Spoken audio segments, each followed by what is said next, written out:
परम शांति बापूजी। बापूजी, आज मेरा क्वेश्चन है कि कारण शरीर कैसा होता है, कहाँ होता है, और जैसे स्थूल सूक्ष्म कारण शरीर के बारे में आपने पहले भी बताया है, लेकिन आज हम कारण शरीर के बारे में गहराई से चर्चा करेंगे कि कारण शरीर कहाँ होता है, कैसे होता है, उसका काम क्या है, हमारे शरीर में उसका इम्पोर्टेंट क्या है, और कारण शरीर के बारे में जानना क्यों जरूरी है। क्योंकि देखो, कारण शरीर जो है मेन, जी। मन के कारण जो कारण शरीर बनता है वो कारण शरीर है। हम्म। और कारण शरीर पर इफेक्ट होने से सूक्ष्म शरीर और स्थूल शरीर पर इफेक्ट होते हैं। जी। इसलिए जो सारा रोग शोक का कारण है ये कारण शरीर में रिकॉर्ड होता है। राइट। इसलिए पहले भी मैंने वीडियो में बताया कि कारण शरीर हमारे जो सूक्ष्म शरीर है, जी। पहले भी बताया, स्थूल शरीर पहले समझ लो। जी। मनुष्य आत्माओं का 5 तत्वों का शरीर है। बिल्कुल। उसमें जो स्थूल शरीर है जो दिखाई देता है जी। वो जल और पृथ्वी तत्व है, स्थूल शरीर। ठीक है। सूक्ष्म शरीर वायु और अग्नि, हम्म। दो सूक्ष्म शरीर है। ठीक है। और वायु और अग्नि के अंदर एक जी। शरीर होता है जिसको आकाश तत्व का शरीर कहते हैं। आकाश तत्व का शरीर को हम कारण शरीर कहते हैं। जी। तो 3 शरीर हुए ना। राइट। आकाश तत्व का शरीर माना कारण शरीर, वायु और अग्नि तत्व का शरीर माना सूक्ष्म शरीर, राइट। और स्थूल शरीर माना जल और मिट्टी का। ठीक है, तो ये तीनों का कॉम्बिनेशन होके 5 हाँ, तत्वों तो का जैसे शरीर। हमारे एक कई बेहिसाब सेल से हमारा शरीर बना है। जी। तो एक एक सेल जो बना है उसके अंदर स्थूल शरीर भी है, उसके अंदर सूक्ष्म शरीर भी है, और उसके अंदर कारण शरीर है। जी बिल्कुल। तीनों शरीर का कॉम्बिनेशन होकर ही 5 तत्वों का शरीर बना, 5 तत्वों का पुतला बनता है। राइट। अब सबसे बड़ी बात है कि जो स्थूल शरीर पर जो इफेक्ट होती है जी। वो डायरेक्ट स्थूल शरीर पर इफेक्ट नहीं होती, कभी भी कहीं भी कोई रोग शोक की भी ओके। बड़े रूप से होती है। मगर जैसे कोई घाव लगता है तो जैसे स्थूल शरीर को नुकसान हुआ, राइट। ऐसी तरह कारण जगत के अंदर घाव लगते हैं। ओके। अब कारण जगत के घाव क्या है? बाबूजी, ये बात हमने कई बार सुनी है कई लोगों से कि मन दुखी होता है तो सब कुछ होता है। मतलब मेंटल बॉडी पे जो इफेक्ट होती है उसका शरीर पे इफेक्ट आता है। तो आप बताइए। देखो, मन के कारण जो कारण शरीर इफेक्ट होता है। जी। अब मन दुखी होता है जी। जैसे कोई आपका कोई प्रियजन शरीर छोड़ देता है, राइट। तो बहुत कई दिनों तक रोते रहते हो। राइट। तो जितना आप शोकमय रहेंगे इतना मन पर प्रेशर पड़ेगा। राइट। मन पर प्रेशर पड़ेगा तो इतना कारण शरीर डैमेज होता जाएगा। ओके। और अभी तो कुछ नहीं होगा, मगर कारण शरीर का डैमेज होते होते होते कई, मतलब वो तो परमानेंट रिकॉर्ड हो गया, कारण शरीर डिफेक्ट होगा, रिकॉर्ड हो गया। फिर धीरे धीरे सूक्ष्म शरीर पर प्रभाव पड़ता है, और अंत में कारण का प्रभाव सूक्ष्म और स्थूल में भी पड़ता है। स्थूल में रोग आते हैं। इसलिए देखो, तो बापूजी, जैसे ये स्थूल शरीर क्योरेबल है, तो ऐसे क्या कारण शरीर या सूक्ष्म शरीर भी रिपेयर हो सकते हैं, उसको चार्ज कर सकते हैं? जैसे ये डॉक्टर की दवाई लेते हैं ना, राइट, कि अलौकिक हो या एलोपैथी हो या होम्योपैथी हो या जो भी हो, आयुर्वेदिक हो, जो भी सारी दवाएं हैं दुनिया भर की, राइट, ये स्थूल शरीर को टेम्पररी रिलीफ देती है। जैसे दवा और दुआ की हमेशा बात होती है। हाँ, तो दवा और दुआ में दो क्या डिफरेंस है समझ लो। दवा स्थूल शरीर को ठीक करता है, ठीक है, और दुआ तुम्हारे सूक्ष्म शरीर को ठीक करता है। राइट। मगर कारण शरीर को तो तुम्हारा पावर चाहिए। कारण शरीर को ठीक करने के लिए वो परम लाइट चाहिए, डिवाइन लाइट चाहिए। कैसी लाइट चाहिए? ये जैसे इलेक्ट्रिक शॉक देते तो कोई इससे कोई कारण शरीर चार्ज नहीं होगा। कई लोगों को कैंसर में देते हैं ना, क्या देते हैं? हाँ, वो होता है नहीं, मगर कैंसर में तो उसका कारण शरीर डिफेक्टिव होता है। राइट। और कारण शरीर एक जन्म में इफेक्ट नहीं होता, अनेकों जन्म के बाद कारण शरीर बहुत इफेक्ट होता है। और उसके सेल डिस्चार्ज हो जाते हैं। कारण शरीर के सेल डिस्चार्ज माना जो आकाश तत्व की जो बॉडी है, वो जो सेल है, एक एक आकाश तत्व का सेल है, राइट, वो सेल के अंदर नेगेटिविटी भर जाना, माना पॉजिटिविटी खत्म हो जाना। ओके। तो वो सेल को तुम रिपेयर कैसे करोगे? बाबूजी, उसके लिए क्या पुरुषार्थ है, क्या मेहनत है, और कितने समय के लिए कर सकते हैं? क्या परमानेंट हो सकता है चार्ज? क्या घर गृहस्थ में रह के ये पॉसिबल है? देखो, सबसे पहले तो जिंदगी जीने का तरीका बदल दो। ठीक है, ज्ञानी बनो। ठीक है, क्या ज्ञान रखो? सबसे पहला ये ज्ञान रखो, तुम्हारी जिंदगी में भावनाओं में कभी ना हो। ठीक है। और रोग शोक जो होता है उससे दूर रहना है, तो शोक से पहले दूर रखो। ठीक है, जितना शोक करोगे इतने रोग आएगा।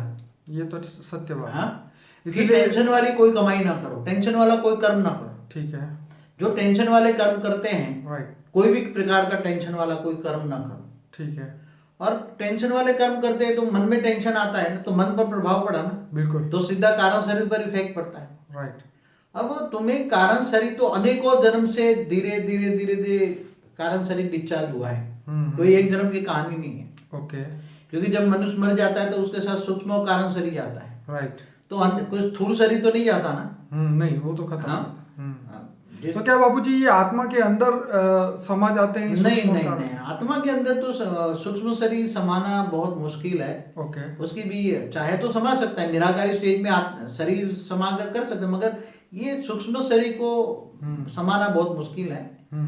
निराकारी स्टेज में शरीर को समाना, इनको निराकारी स्टेज कहते हैं। तो बाबूजी अब ये बताइए कि चार्ज कैसे हो ये मन के कारण, जैसे मन के कारण दुखी होके कारण शरीर पे डैमेज हुआ, तो क्या मन को खुश करके वो वापस चार्ज हो सकता है? अब मन को खुश कैसे रखोगे? तुम पहले रखो, तो मन को खुश रखोगे तो तुम्हारा कारण शरीर डैमेज नहीं होगा, मगर जो पुराना अनेक जन्मों के अंत तक जो डैमेज हुआ पड़ा है उसको रिचार्ज कैसे करोगे? ये तो बहुत बड़ी बात है। क्या ये इलेक्ट्रिसिटी के शॉर्ट लेने से, ये अग्नि तत्व लेने से होगा? नहीं होगा। वो तो डिवाइन लाइट चाहिए। क्या चाहिए? आत्मा में पावर चाहिए ना, आत्मा का तत्व चाहिए, मतलब ये हुई ना बात। परम तत्व चाहिए, परम लाइट चाहिए, डिवाइन लाइट चाहिए। आत्मा में पावर आएगा तो कारण शरीर चार्ज होगा। बिल्कुल। अब आत्मा में कब पावर आएगी? पहले तो मन को खुश रखो तो तुम्हारा कारण शरीर डिफेक्ट नहीं होगा। और स्थूल दवाइयों से तो कुछ नहीं होगा, दुआ भी लगेगी तो तुम्हारा सूक्ष्म शरीर ठीक होगा, मगर कारण शरीर तो तुम्हें खुद को, मन को, खुद आत्मा को ही उसका उपाय ढूंढना पड़ेगा। आत्मा को ज्ञान चाहिए, कारण शरीर चार्ज करने के लिए आत्मा को ज्ञान चाहिए। कौन सा ज्ञान चाहिए? तो बाबूजी किन आत्माओं का ये हो सकता है? देखो, जैसे हर कोई जो मनुष्य आत्मा है, उसमें आकाश तत्व का तो कॉम्बिनेशन है ही ना। जिनके एक बार बोला वायु तत्व का जिनकी आत्मा है, वो तो कीड़े मकोड़े जैसी आत्मा है। आपने जैसे बोला था फरिश्ताओं का ही कारण शरीर होता है। नहीं ऐसा, मगर वो फरिश्ता देवता जो मनुष्य बन जाता है ना, राइट। ज्यादातर मनुष्य कौन बने? ज्यादातर मनुष्य बने जो फरिश्ता होता है, तो वो परम कारण शरीर होता है। फरिश्ताओं का परम तत्वों का शरीर मैंने परम आकाश मैंने परम कारण शरीर। राइट। देवताओं को तो 3 तत्वों का शरीर है, तो उसका देवताओं का कारण शरीर होता है, और वही मनुष्य बने हैं ना। कोई मनुष्य कोई साधारण नहीं बने हैं, कोई साधारण आत्माएं मनुष्य नहीं बनती। जो देवता बनते हैं वही गिर जाते हैं, आत्मा की शक्ति डाउन हो जाती है। तो बाबूजी अभी तो धरती पे 700-800 करोड़ मनुष्य, वो तो दूर दूर से आए हैं ना। हाँ, तो एंशिएंट एलियंस वाले कह रहे हैं कि हमारे पूर्वज भी एलियंस थे। तो क्या रियलिटी में ये सब देवी देवता ही थे क्या, जितने 800 करोड़ दूर दूर से आए हैं, बता रहे हैं कि दूर दूर से आए थे। तो दूर दूर से आए हुए क्या ये ऐसे आए होंगे? कितने फरिश्ते होंगे तब आए होंगे ना। देवता तो एक ब्रह्मांड से छोड़कर दूसरे ब्रह्मांड में देवता नहीं जा सकते। देवताओं का शरीर 3 तत्वों का होता है, और फरिश्ता का शरीर परम तत्वों का होता है। तो परम कारण शरीर होता है। क्या होता है? परम कारण शरीर। उसका शरीर के अंदर परम आकाश होता है। तो परम आकाश के अंदर बहुत एनर्जी होती है। तो देवताओं से भी सुपीरियर हो गए फरिश्ता, मतलब देवता से ऊपर देखो, फरिश्ताओं का मतलब फर्श वालों से रिश्ता नहीं होता। फर्श वाला माना धरती वालों से कोई कनेक्शन नहीं होता, और देवताओं को तो डायरेक्ट कनेक्शन होता है धरती वालों से। देवता ही धरती को चलाते हैं ना। ये तो उसके नाम मंत्र जपो, ये जपो तो तुम्हें देते हैं ना। तो इसका मतलब ये हुआ वायु देवता, जल देवता, देवताओं की पूजा की जगह के फिर फरिश्ते की करने लगे ना लोग। फरिश्ताओं की भी पूजा करने की क्या जरूरत है? ऑलमाइटी अथॉरिटी की करो तुम। ये तो बात सही है, लेकिन फरिश्ता के बारे में ज्यादा दुनिया भर में कोई लोग जानते नहीं है। फरिश्ताओं की दुनिया क्यों? कुरान में लिखा है फरिश्ते थे पहले, बाइबल में भी लिखा है पहले फरिश्ताओं की दुनिया बनाई थी भगवान ने। तो क्या मतलब फरिश्ता ज्यादा सुपीरियर है देवताओं से? जैसे हमारे हिंदू शास्त्रों के मुताबिक देवता तीसरे लोक में रहते हैं ना, स्वर्ग लोक में। ठीक है। तो इनका 3 तत्वों का शरीर है, आकाश, वायु और अग्नि। तो उसका कारण शरीर आकाश तत्व का है। मगर जैसे फरिश्ता है, तो फरिश्ता तो जैसे वैकुंठ में रहते हैं।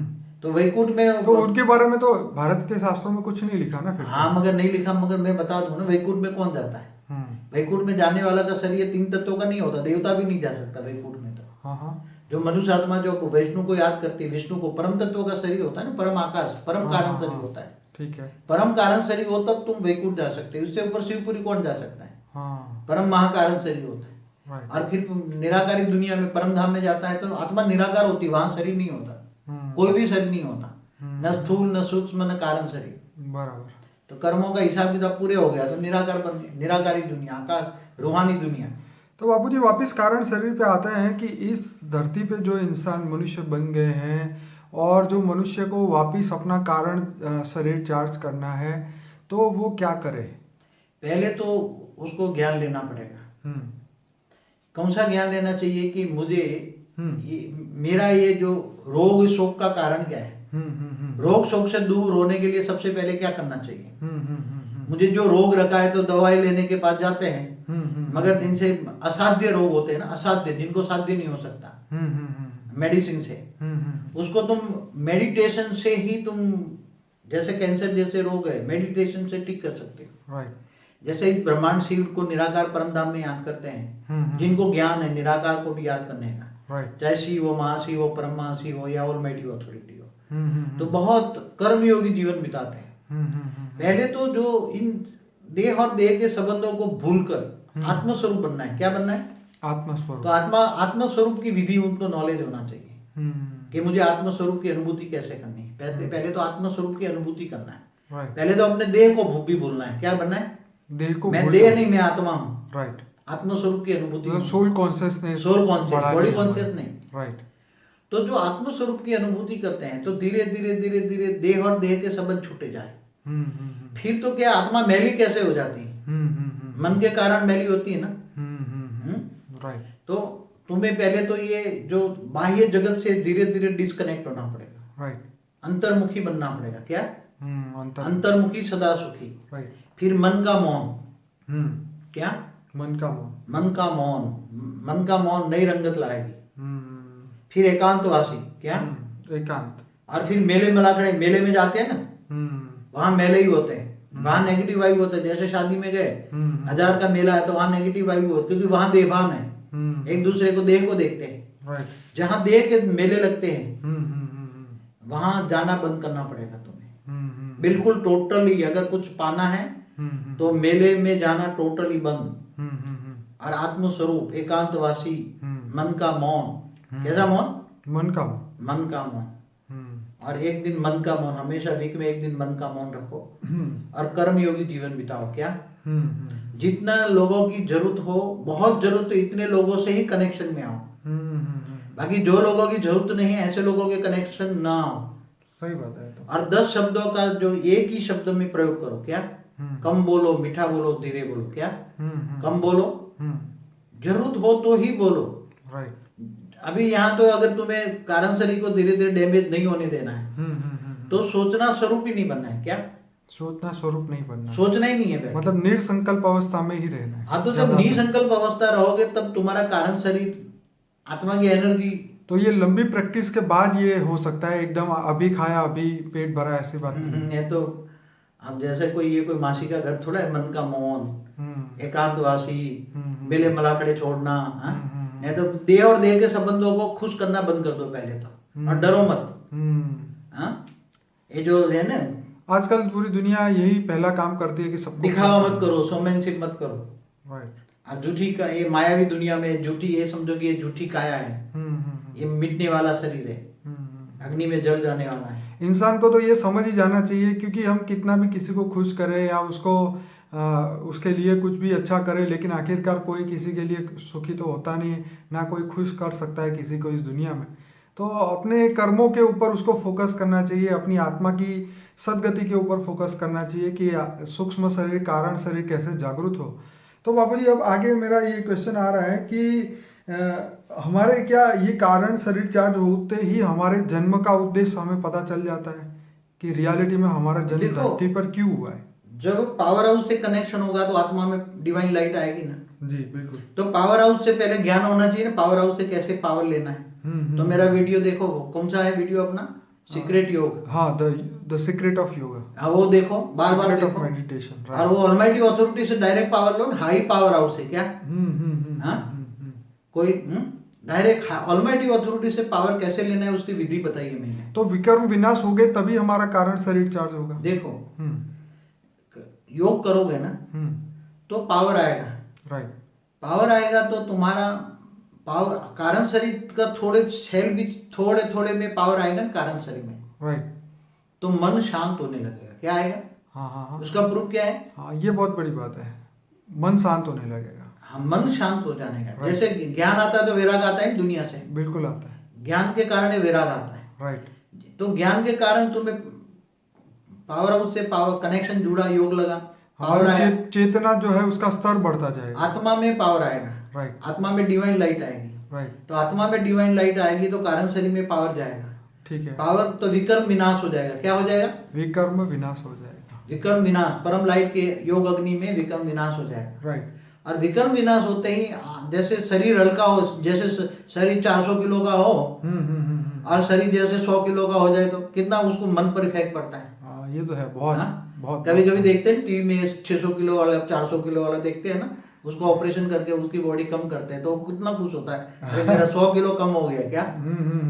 तो जब उपवास भी एक दिन करता है तो शरीर पर प्रभाव पड़ता है, तो शरीर का प्रभाव मन पर पड़ता है, मन हल्का होता है। ऐसी तरह आत्मा में पावर आने से, डिवाइन लाइट आने से, कारण शरीर चार्ज होने से थोड़ा सा भी पावर आया, समझो कि 1% भी पावर आया, राइट, तो तुम्हारा मन निसंकल्प हो जाएगा। क्या हो जाएगा? निसंकल्प। और ये हद की मतलब कर्मातीत अवस्था जो आप बोलते हैं, इनकी ओर जाएंगे। कर्मातीत अवस्था तो बहुत बड़ी चीज होती है, वो तो 100% कारण शरीर चार्ज हो जाए, सारे विकर्म विनाश हो जाए, ओके। सारे पाप जलकर भस्म हो जाए। तो बाबूजी क्या हमें ऐसा पता चलता रहेगा कि हम कितने % तक पहुंचे?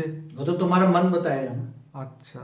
मन जब निसंकल्प रहे, जो देखो ये एक प्रभाव नहीं होगा ना, हाँ हाँ, फिर ये हद की चीजों से तुम मोह खत्म हो जाएगा। क्या होगा? मोह खत्म हो जाए। देह और देह के संबंधियों से वैराग आएगा, राइट। ज्ञान अंदर से, चेतना से अंदर से ज्ञान जागृत होगा, ओके। क्योंकि आत्मा का ओरिजिनल तो हमारी आत्मा ही हमें जवाब देगी, हमारी आत्मा ही ज्ञान हमें याद कराएगी। फिर स्वचिंतन